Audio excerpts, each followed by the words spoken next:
Welcome to Gab and Jam, episode 138. All right. This, as humans, we are obsessed with being immortal, right? Right. So our topic today, actually we're going to give you some tips, but it is how to become immortal. Oh, wow. 4 tips. Yeah. You could kill somebody of great prominence. That was Charles Manson, Charles Manson, Lee Harvey Oswald, right? Right. Still talking about them. Exactly. Well, we don't mean that kind of immortal. Right. Just thinking, we talk about music, so we're talking about musically. So think about it. Will Jimi Hendrix ever die? Yeah. Oh, hey, Mozart.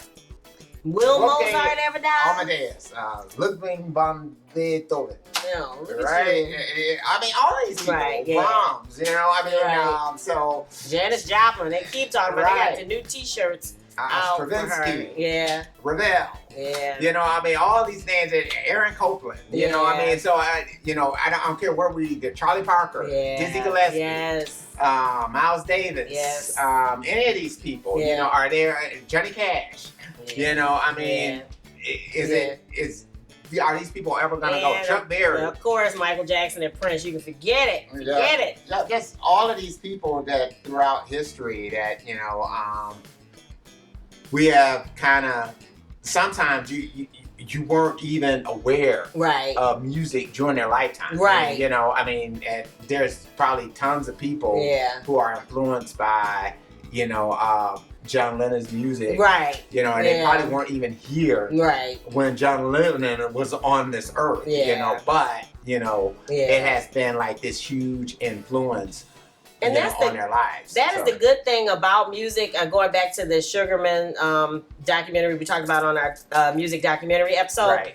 But the good part about your art is that once people hear it, it takes on a life. The listener, or watcher or the consumer, when they take it in, it creates a life of its own. It does. So needless to say, our 4 tips to assure your immortality include all the things that you probably already know to do if you're artistic and you're listening. Right. The first one is practice creating regularly. So first tip for assuring your immortality. You gotta create stuff. You have to create. You gotta create stuff. If you're not creating, then that's less chance of you. I look at them as seeds, again, being planted. Yeah. And the fewer seeds you plant, the less legacy you might possibly have. Exactly. That is the first part of your legacy is creating. So, if you think about that with just human beings, right? What do you have to do? You have to procreate, right? In order to pass the genes on, you have to procreate. I was about to say, the people who sleep with more people pass more genes on because people have all the kids. Exactly. Right? So that's the first part, and that's the same thing with creativity. Yes. If you are a creative person, you got to actually create the work that stands outside of you that can actually objectively be appreciated by people. Whether you're around, whether you're around or not, so long after you're gone, there your music stands. Right. So the second tip for the 4 tips to assure your immortality is put that shit out. Right. So don't be apologetic in creating and don't be apologetic in sharing. Yeah, you don't want to be that tree that falls in the forest that no one feels. Right. So it's almost like the tree never was, never existed. Right. One way or the other. It's like, I think Ben Harper has in one of his songs that some people say goodbye before they say hello. Oh. Right? And that's the thing. You want to say hello. Right. Your way of saying hello to the world is your art. That's right. And so the only way that they're going to know about you is that you have to put it out. Yeah, in some form or another, you got to get it out to people. Get it out. Put that shit out. Yeah. All right, the third tip for assuring your immortality is now let folks know about it. So you put it out. And again, this goes back, I'm speaking to myself when I say this, that there are tons of things that we've created over the past 30 years that never saw the light of day. And I'm saying, or we put them out sometimes and we didn't blow our own horn enough. Right. And let's put it this way, and this is why I even go back to the putting the stuff out is like I think it's almost like the most important thing. that you can ever do. Because there's been situations even for us, even for us not promoting certain things. There's a song we did, I know Baby Steps a while back, somebody grabbed up that song, made a video of it, and they put it, up on YouTube. Yeah. We had record that we did back in the 90s. Yes. That's up on YouTube now. Yeah. We didn't put it up there. And they're selling it through one of these places for like $40. Yeah. So I mean, like wow, for a 12-inch record. Right. So I mean, that's far beyond what we did with it. We got it in the hands of one distributor. Right. We got it, I think, probably to a couple of publications to review back in the 90s, but we haven't touched that record since that point in time. Yeah. And still, it just got a life of its own. You know, the same thing on mp3.com. It was like, some person just approached me and said, "Hey, you want to be in Bass Player Magazine?" Yeah. Yeah. Because they heard it on mp3.com. So again, it's like, to me, that is like the all-important step. If you Google Prejippie, you'll see that there's tons of stuff out there. And that's not just stuff that we did over the last couple of years. Yeah. That's stuff that we've been doing for years. Yes. And there's a reason for that. And even in not doing, a lot to promote, the fact that it was just out there and available on the web starts to create a presence. Right. Or even pre-web, like you said. Exactly. And then another important step.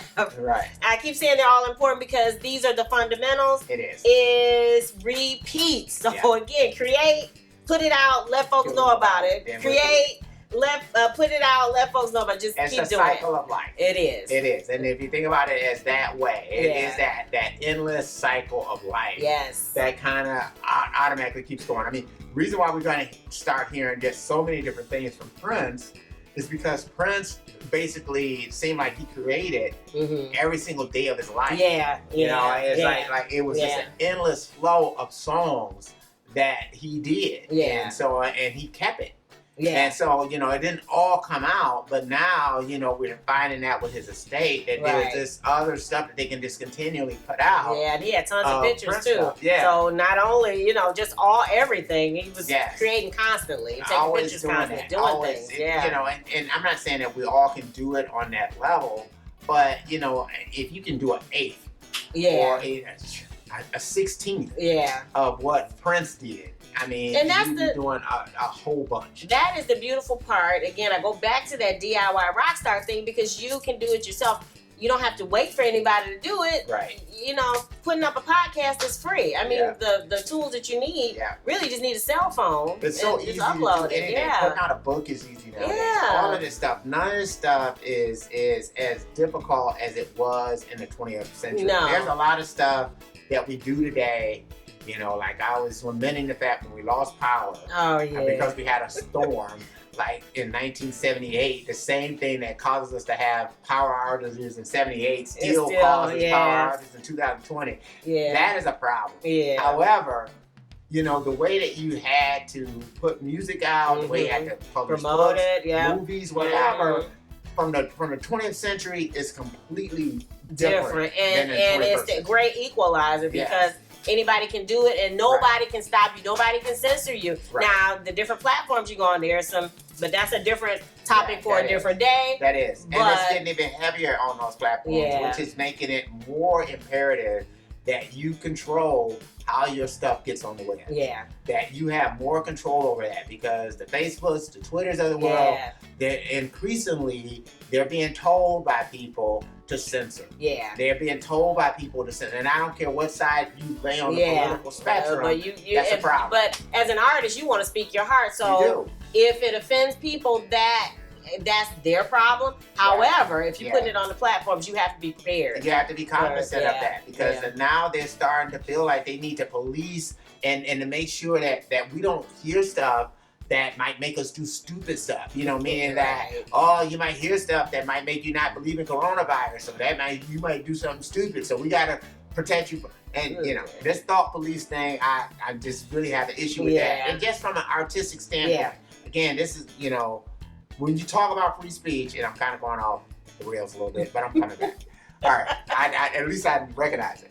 So when you talk about free speech, you always have to think in terms of not only are you worried about protecting the speech that's coming out of your mouth, right, but you also have to worry about the speech that's coming out of somebody else's mouth. Yes. That you don't like. Yeah. You know, you see, I'm black. Yeah. Right? Right. KKK, I support your right to say your stupid stuff. You say all the dumb shit you want to say. Right. I'm good with that. Right. I support your right to be able to do it. Right. And if there are dummies that want to follow you, right, that's their problem. Yeah. Yeah. You know, because there's gonna be plenty of stuff out there right. that will let them know that the stuff that you're saying is completely insane. Right. But if that's what they want to do, right. have at it. Yeah. Go, yeah.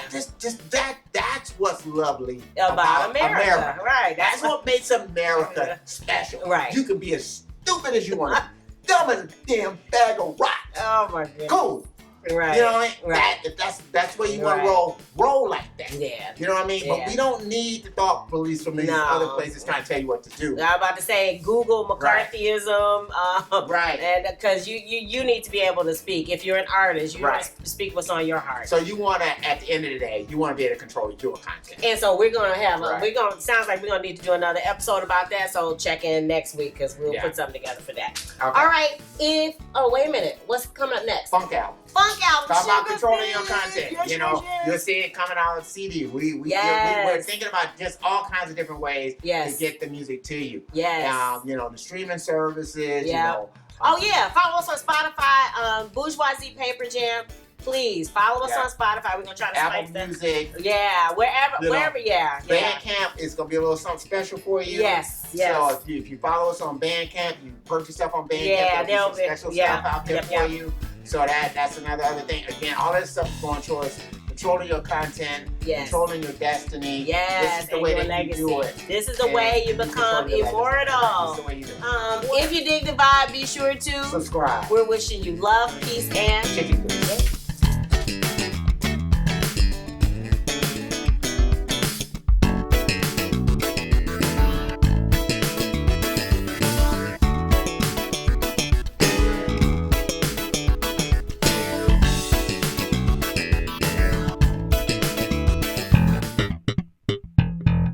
Thank you.